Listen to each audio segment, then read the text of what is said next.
From the alley-oops at Kezar to the glory days at the stick. From who's got it better than us to brick by brick. It's always the 49ers way. From off-season to game day. Yeah, we talk back.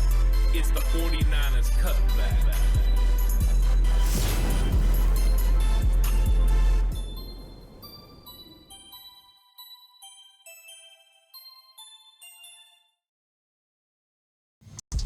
It's 49ers Cutback podcast time. Welcome to the show, the game preview show. 49ers in a must-win matchup versus the Green Bay Packers.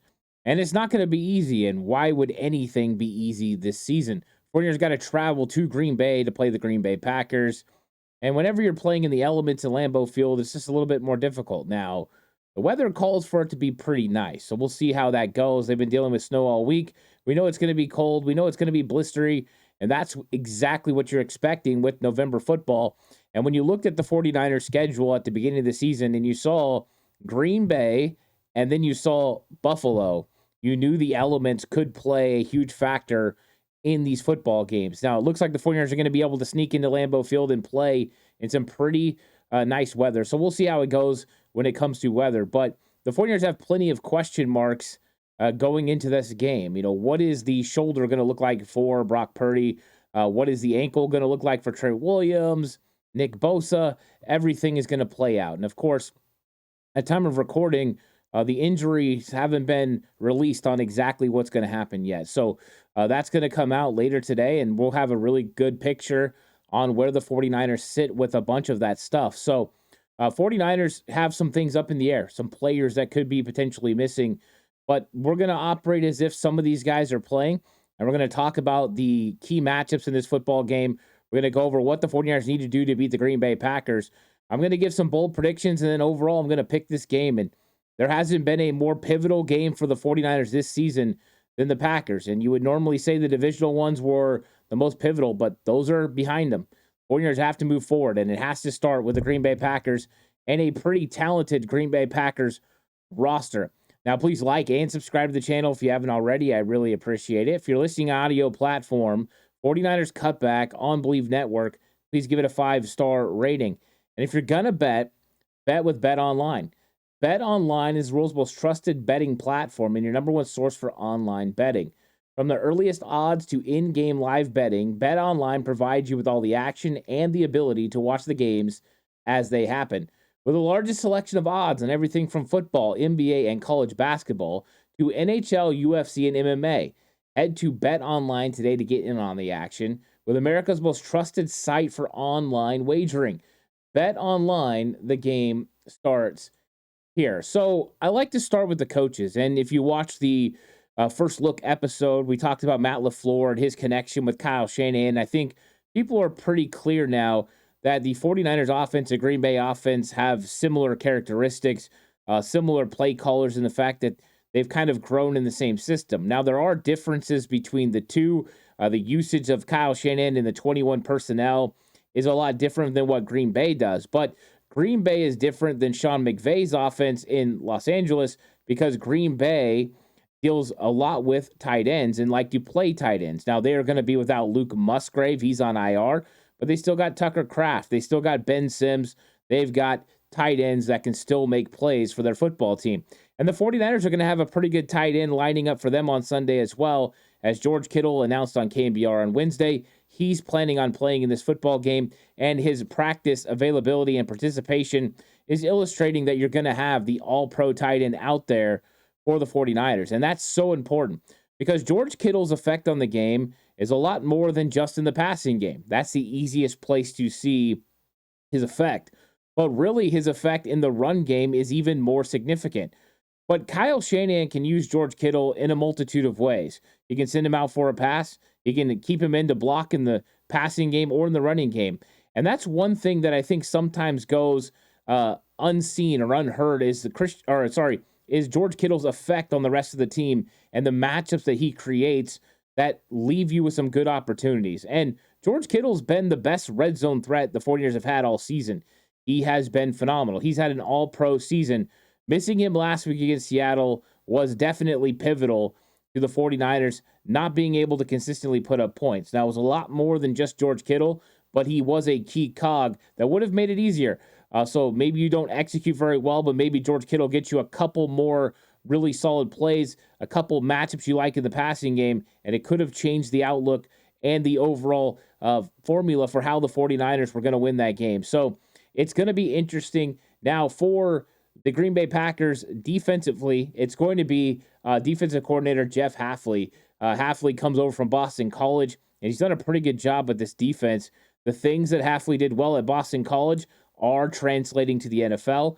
The Green Bay Packers are really good on third down. They hold teams to conversion rates at 36%.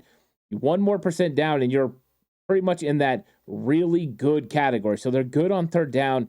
The 49ers are going to have to stay ahead of the sticks this week and make sure it's third and short. Third and 3 and below allow you to be able to run the ball. What did we see last week from Kyle Shanahan a couple of times? 3rd and 5, we're going to run the football. So breaking tendency for Kyle last week is important, but you have to be willing and able to run the ball on 3rd and short.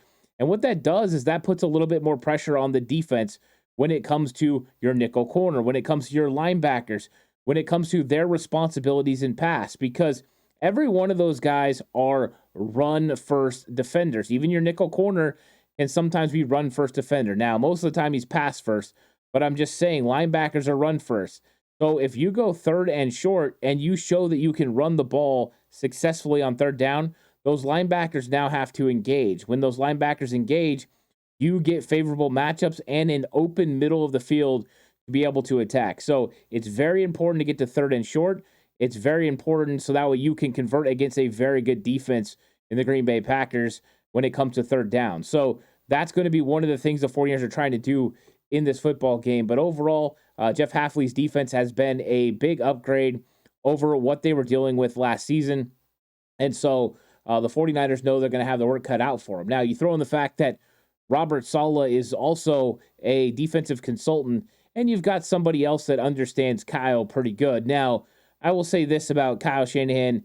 He normally handles the guys that he's coached with, the guys who leave his team and go coach somewhere else. And he just beat Robert Saleh earlier this season. So I don't know how much I want to put into LaFleur and Robert Saleh against Kyle Shanahan, because Shanahan has had tremendous success against coaches that used to coach with him. So I think until LaFleur proves that he can consistently beat Kyle Shanahan, this isn't really that big of a deal.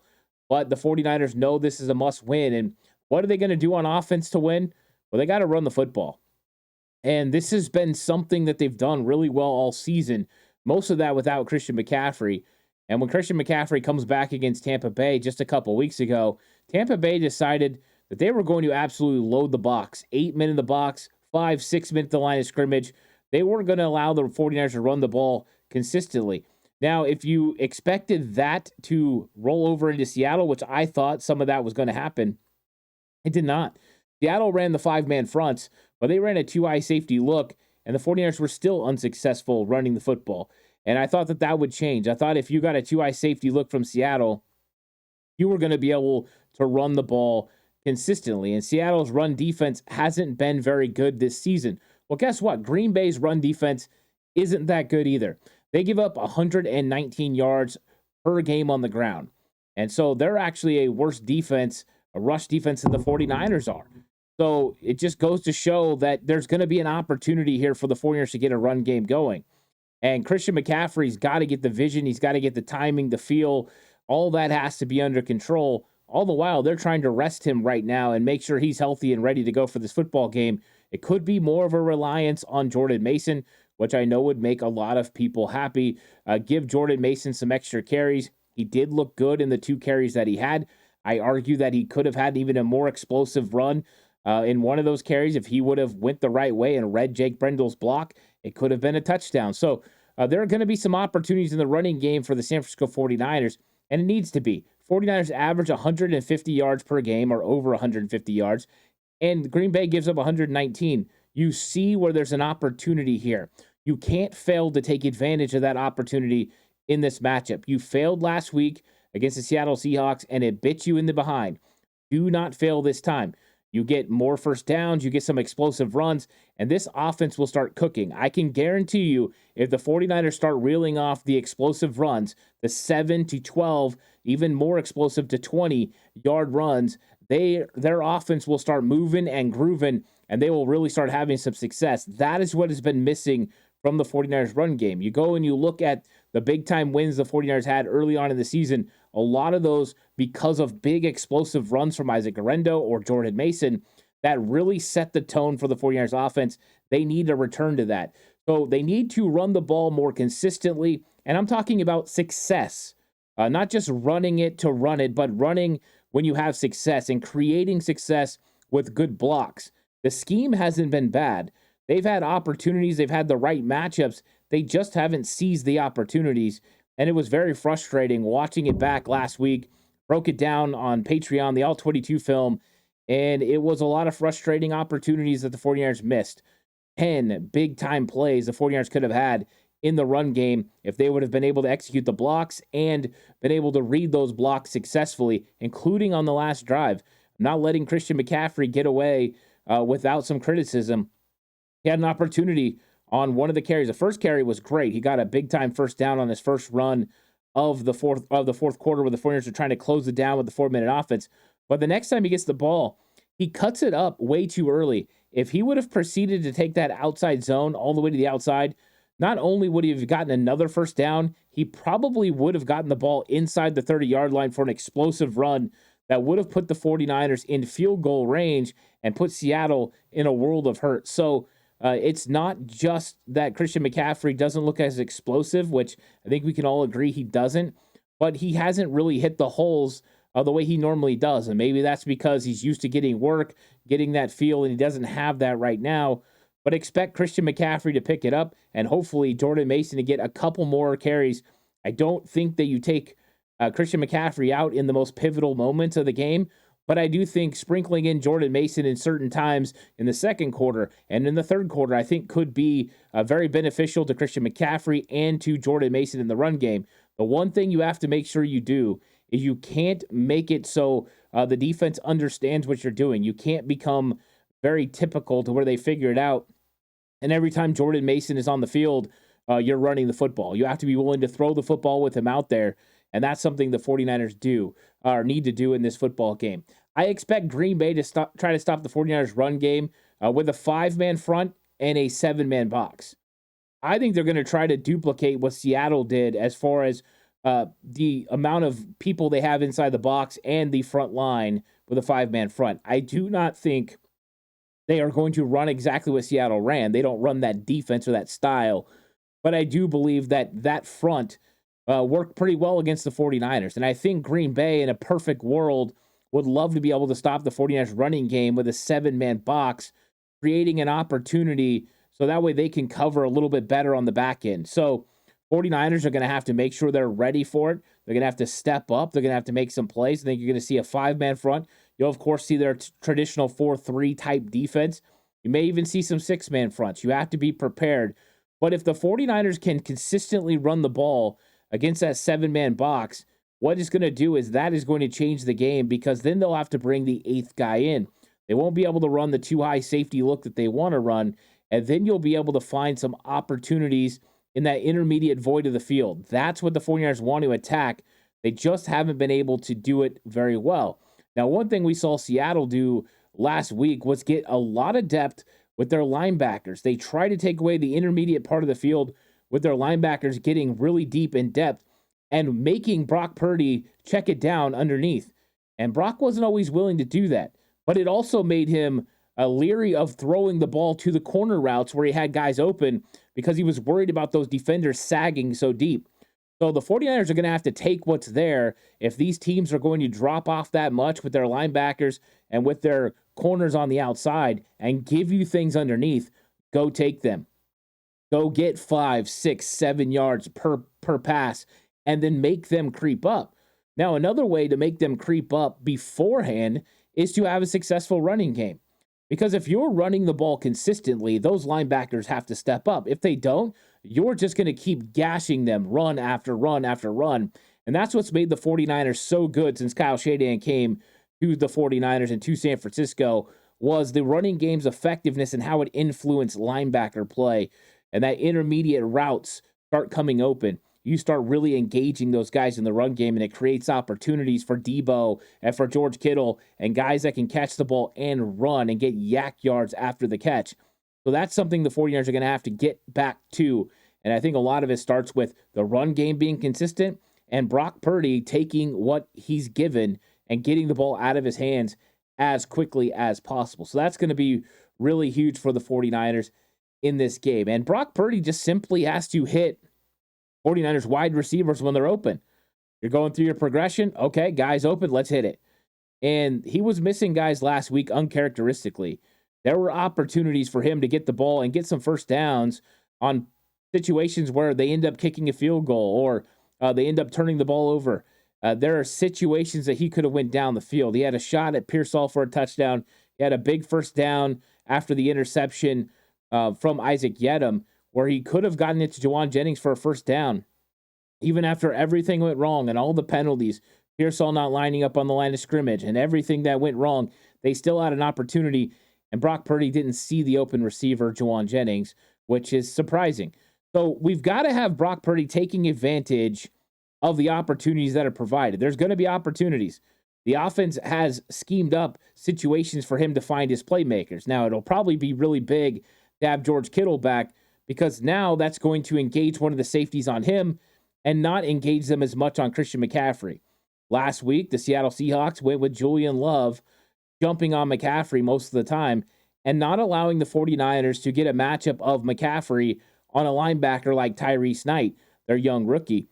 With George Kittle in the lineup, you can't do that because we saw Eric Saubert matched up one-on-one with Tyrese Knight, and he got open, and Brock wasn't willing to throw the football. Well, I can guarantee you if that's number 85 and you get a matchup of George Kittle on linebacker, he's absolutely going to throw it to him for a touchdown. So this is one of those situations where the 49ers know now what kind of matchups they can get because of the personnel they have out there, and it'll be a little bit easier with George Kittle on the field. He just gets people's attention, and if you're going to pay him attention, you can't pay everyone else attention. So 49ers know that, especially in the red zone, George Kittle is going to be a huge effect for this football team, but Brock Purdy has to make sure he gets the ball out. Now, I do believe that Kyle Shanahan should implement a little bit more horizontal offense than he was willing to run last week. He did run some of it with the little swing passes that are the swing screens where you get the ball out. It's like an extended handoff to Christian McCaffrey, and you let him create in space. I would love to see something like that again, but with Deebo Samuel, with Christian McCaffrey, and take advantage of those because you get outside of the defense. And right now, the defense is trying to pack you in and stuff the run on the inside. But if you can get outside of those defensive players, then you have the leverage on the outside to be able to make big plays. McCaffrey, Debo, George Kittle, dangerous in space. I would even love to see Jacob Cowan get something like that in space if he's healthy. I don't know. He's going to be going through concussion protocol. We'll find out. Ricky Pearsall, another guy that you could get something going with. So those are going to be some interesting things for the 49ers in this game. But stretching a team horizontal not just has the effects of getting outside the defense, it also has the effect of spreading the defense out. And with the way the 49ers pull or play offense and the run game being so important, if you can pull those linebackers out, is really good because then you can throw behind them.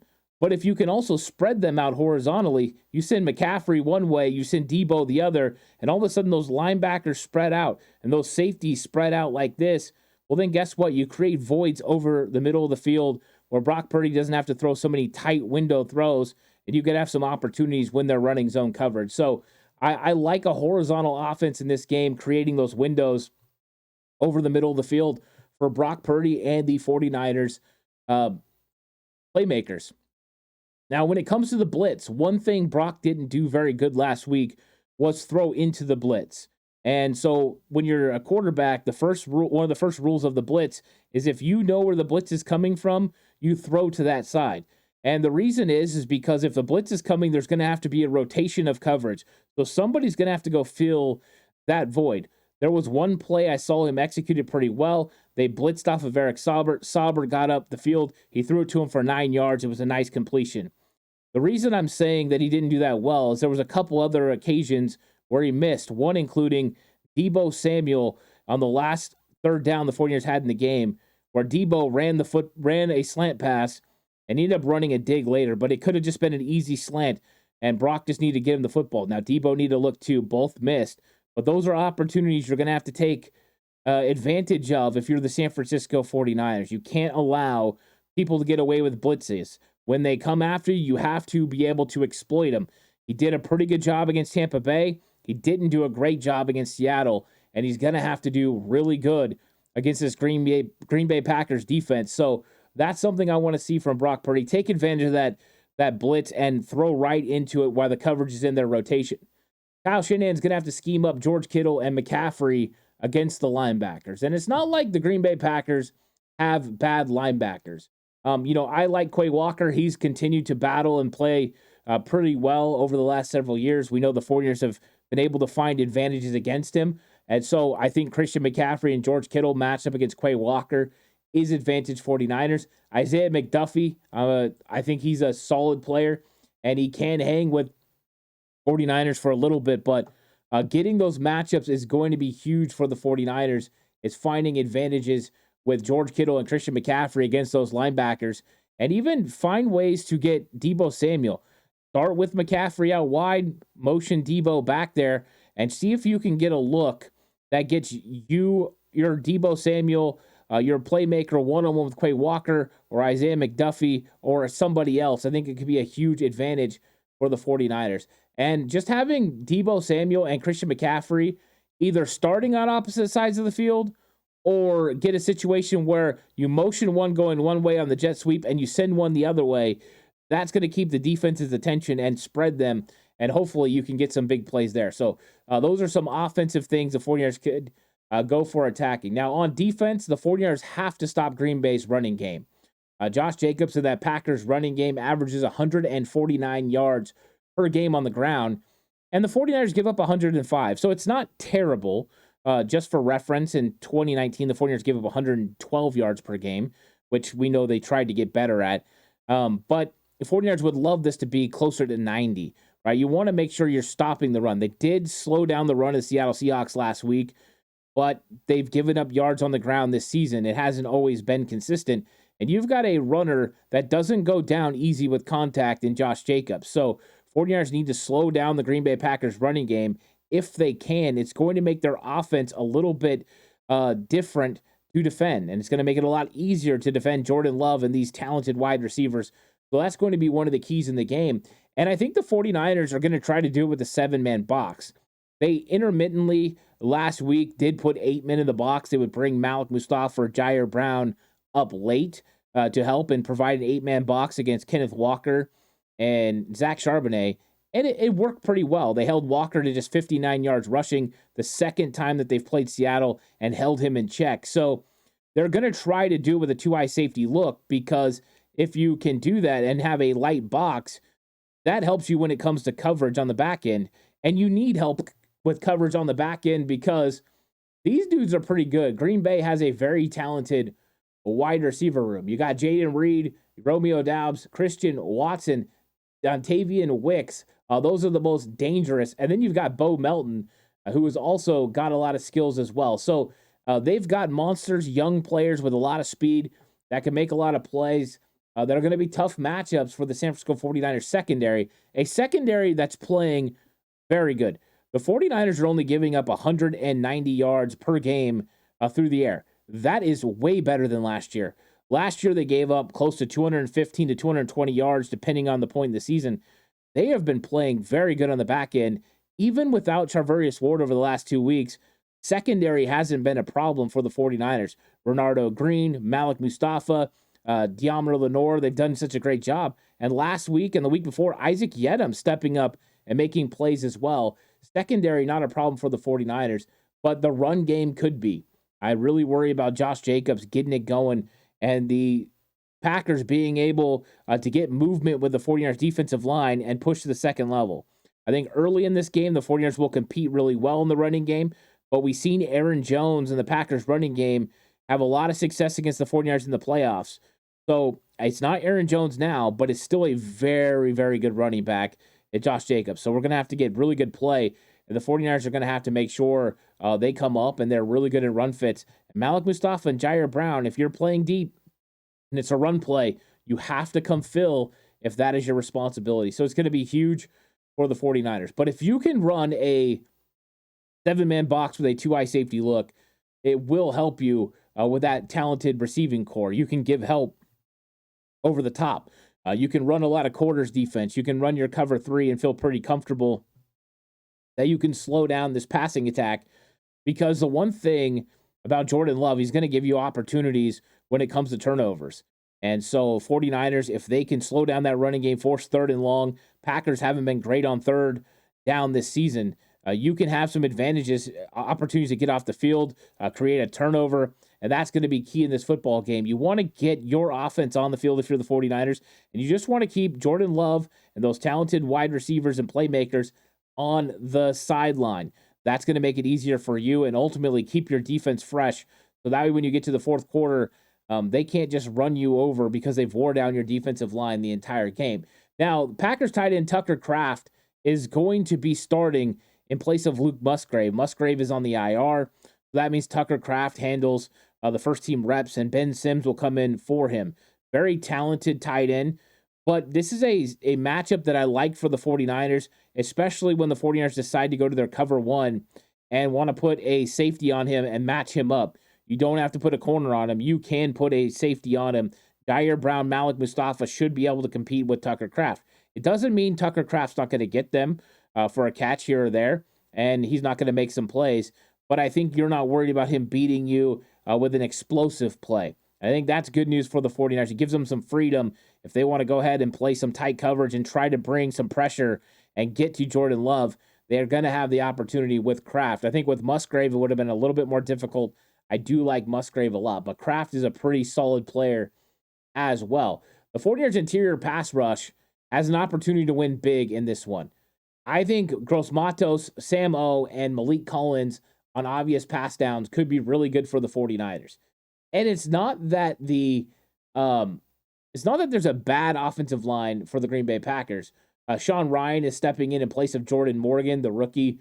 So I like that for Malik Collins. I think Malik Collins versus Zach Ryan is going to be an absolutely fantastic matchup. Josh Myers on the inside, he's a pretty good player. And then you got Elgin Jenkins as well. So I just like our guys in the matchup there against that interior offensive line, mainly when it comes to pass rush. So when it comes to run blocking, they're going to have to step up and they're going to have to make some plays. But I think that those guys and being able to run some stunts and get some movement going is going to be important. But I really like Malik Collins and the way he's been putting moves together. I think he's going to be nice. And then last week, if Yetur Gross-Matos can build off what he did last week, the interior speed that he had, yet having enough strength to get bull rush against guards, he might have an opportunity to absolutely collapse some pockets on Jordan Love.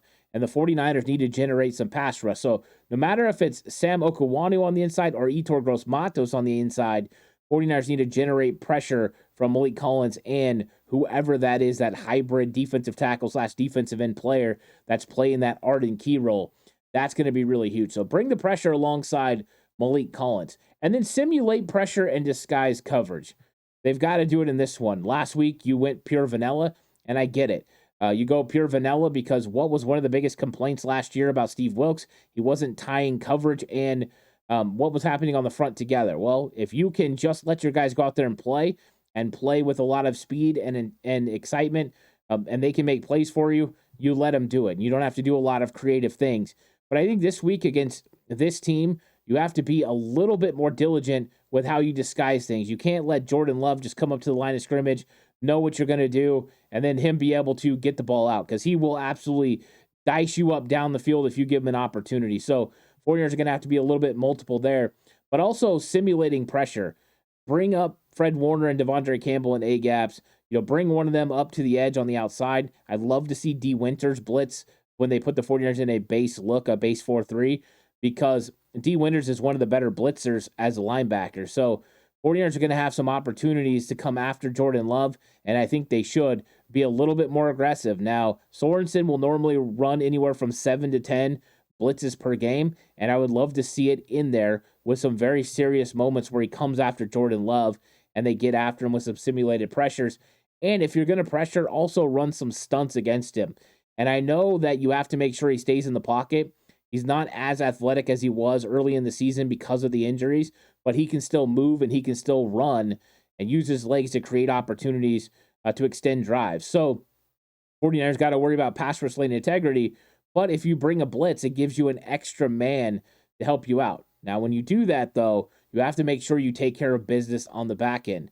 One other thing I'd like to see from the 49ers that they haven't done much this season or pretty much at all is I would love when you get to third and really long, third and double sticks. And double sticks is when you're not even at the original line of scrimmage, so you got to go at least 11 yards or more. I think in those situations, the 49ers need to go to a dime set. They need to go ahead and put an extra cover man in, whether that's one of those corners. If you got to put Isaac Yedem or Rock Yassin in, you do that. Both those guys tackle well in the run game, so if they decided to run a draw, you'd have a guy that could do it. Or bring in, if you're going to elevate Deshaun Gibson, put Deshaun Gibson in. The reason I say that is let's get a more athletic guy in there for Devondre Campbell, especially when it's that situation. Because yeah, as long as they can tackle in space, you're going to be fine. That's why I, would rather have a safety that could do it. But I think that's an opportunity for the 49ers to be a little bit more athletic out there on the field. If you decide it's D. Winters over Devondre Campbell, that's fine. I'm not talking 3rd and 5, 3rd and 4, where a run is available and you can have Devondre Campbell tackle in space. I'm talking 3rd and 11, 3rd and 17, those types of situations. Go ahead and run dime and see what happens. So I would love to see the 49ers take Campbell off the field in those situations and create some opportunities with 3 safety looks because they have the guys to do it, especially when they're elevating players and using them in those situations. So why not just be a little bit ahead of a game? Now let's talk about third downs because we know it's how important it is. San Francisco 49ers have actually been getting better on third down when it comes to offense. They're now converting on third down at 45%. Last week they went 7-11. So it is getting better third down offense since Christian McCaffrey came back. The Packers offense, on the other hand, they don't convert very well. 36% conversion rate on offense, which means you get them to third and 7, 3rd and 8, you have a really good chance of getting an opportunity and getting them off the field. 49ers have to be diligent about winning on 1st and 2nd because they're going to have opportunities to get off the field. Now, when you look at defense, the Packers defense, definitely the better of the two on third down, 36% conversion rate for opposing offenses. So good job. Jeff Hafley continues to do great. At Boston College, it was 34.5%. Now it's 36%, doing a really good job. 49ers are going to have to be good while staying ahead of the sticks and making sure you don't face third and long. Now, the 49ers defense, they're still giving up third down conversions at 43%. This is too high. It needs to be at least under 40% to be a good defense. This is one of those categories that they're struggling at. They're really good at pass defense. They're pretty good in a lot of areas, but this is one of the ones that they need to get a little bit better at if they want to be a team that can turn this thing around and have a shot at the playoffs. So it's going to be tough. Now let's look in the red zone. 49ers offense converts to touchdowns at 48%. We know that hasn't been good. That's 20% lower than last season. Well, what if I was to tell you the Packers offense is at 48% as well? So neither one of those offenses have been dynamic in the red zone. They've had struggles. Now there's reasons why, right? You not have Brandon Ayuk. You don't have Christian McCaffrey. Sometimes you don't have George Kittle. That's going to affect how effective you are in the red zone. Some of the time they didn't have Jawan Jennings. You look at the Packers, and they always haven't had their guys either. Christian Watson was out for a while. Jordan Love missed some football games. They kicked a lot of field goals when Malik Willis was there. So I don't think these teams are as terrible now in the red zone as they were early on in the season, but they still got a long way to go to be better inside the red zone. And when you look at red zone defense, neither one of these teams are good. 49ers giving up touchdowns at 62%. It's bad. Third down conversion rate, bad. Red zone conversion rate, bad. So those are two areas the 49ers need to get better at. And if they do, their defense is going to go from being good to being really good. And if they can become really good, that's when the 49ers are going to run away with some football games. Now, the Packers, they're not good either. 58%, they give up touchdown rates. 49ers are going to have opportunities to score touchdowns in this game. They have to capitalize. The same way, Green Bay's going to have opportunities against a bad red zone defense of the 49ers. So whoever can score more touchdowns inside the red zone, probably going to win, right? Touchdowns, the field goals.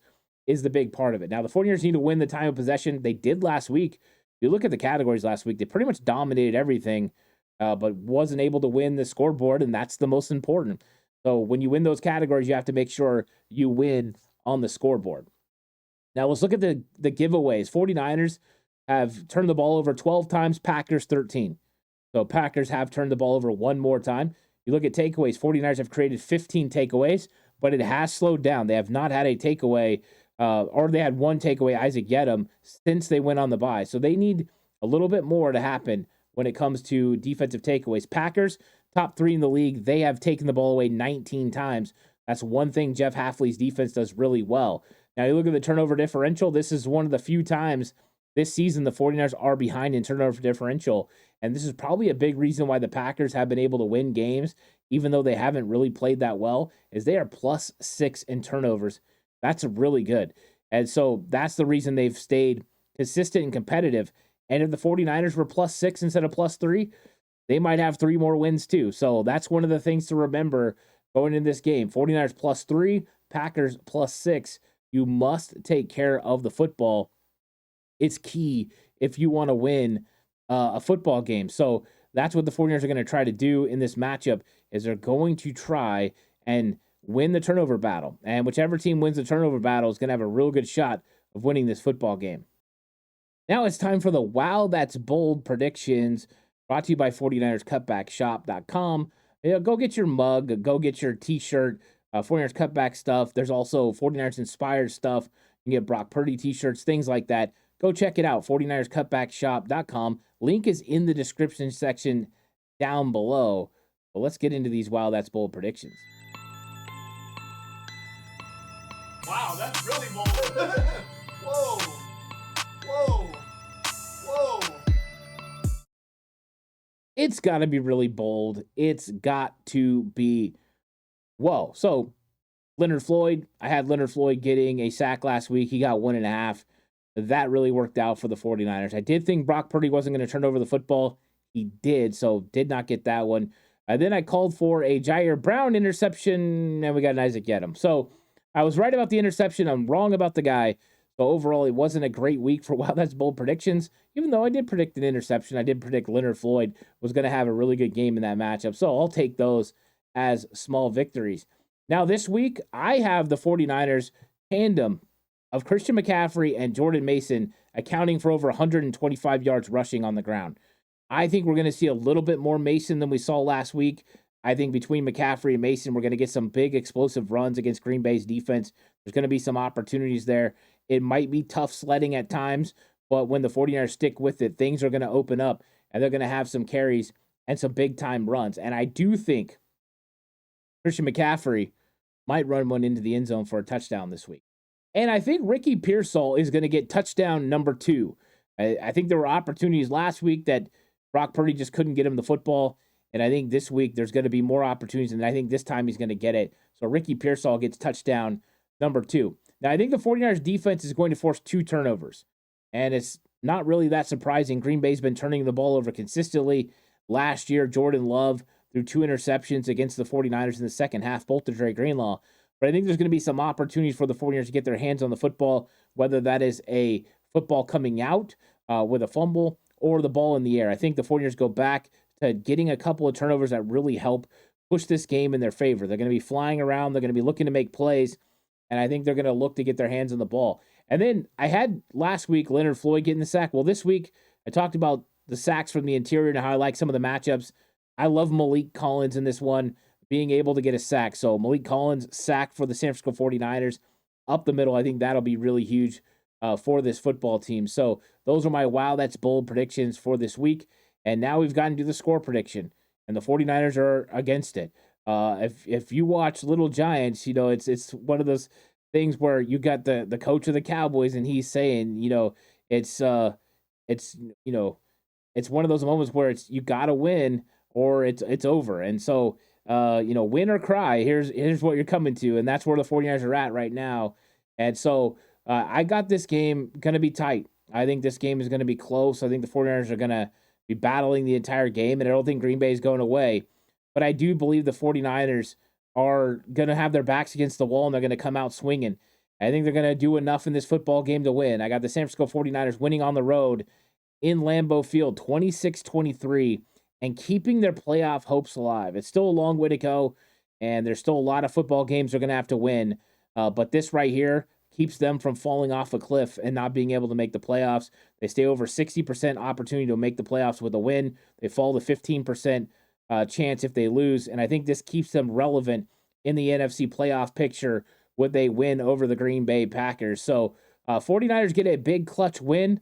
They get it on the backs of Christian McCaffrey and Jordan Mason running the football consistently.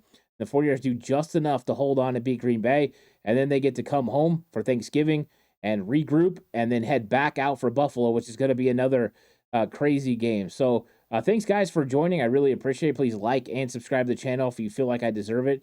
I appreciate it. If you listen to audio platform, 49ers Cutback on Believe Network, please give it a 5-star rating. This episode was brought to you by Bet Online. The game starts here.